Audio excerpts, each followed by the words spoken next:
Well, good afternoon, everyone.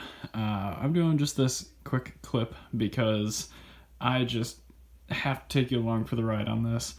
I am a huge fan of mechanical keyboards. You know, cherry blue, I like the small 60% form factor, I like the 104, I like the 10 keyless. I even like the IBM Model M buckling spring from way back in the 80s.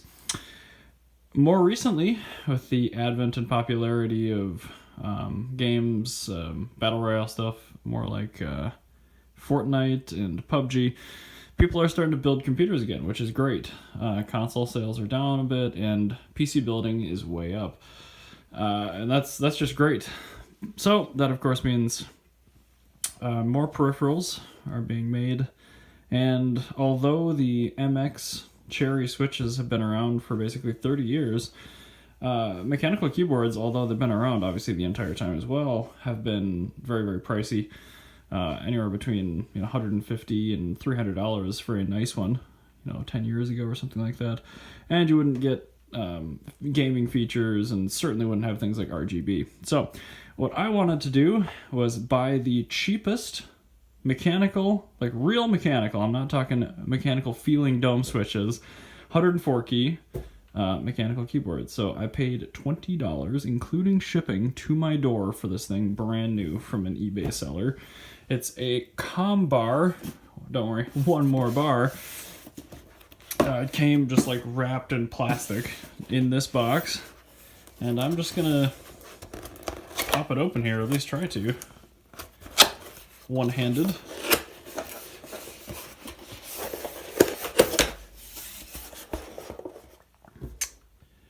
All right, first impressions. It's a keyboard. It has 104 keys on it. Packaging is actually not that bad. This is the more expensive low density foam, no styrofoam, so that's kind of nice. Mechanical keyboard manual. Ooh. Oh geez, there's a lot of reading here. Feel free to pause that and look at all the fancy stuff. I'm not really going to take the time to read that right now. Well, let me get it out of its little condom here, and then we'll take a look at it.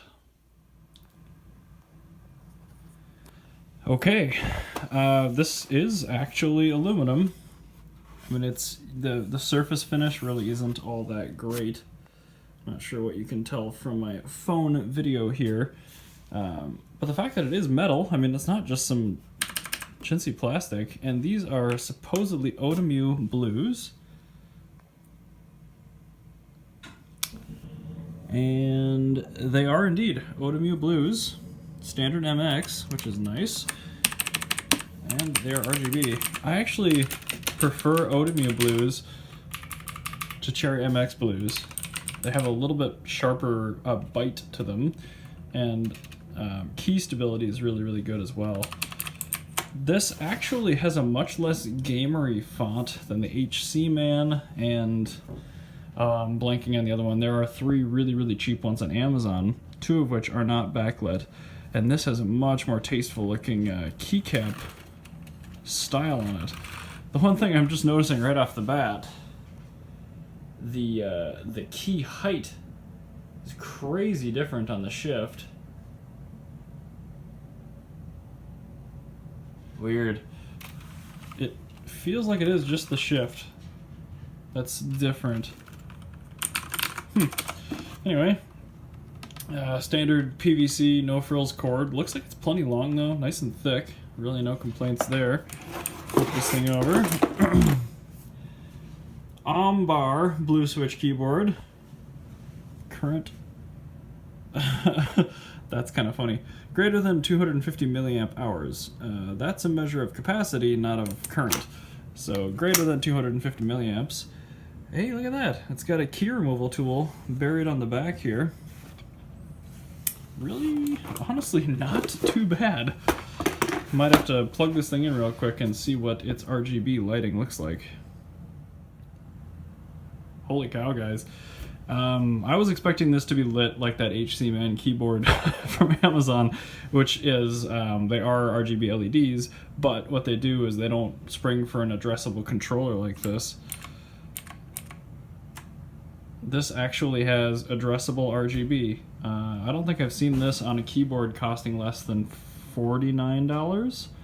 Maybe a little bit less, but keep in mind this is $20 shipped to my door, and it has good switches, reasonable keycaps. I'm really impressed with this. Let's see what other lighting mode. You can tell all the PCBs from these manufacturers are made in a similar area because all the function keys for the lighting on the 104s are the same. Again, I gotta give them praise for the font on here. It's much less gamer than most of the keyboards I'm used to, and that's a welcome change.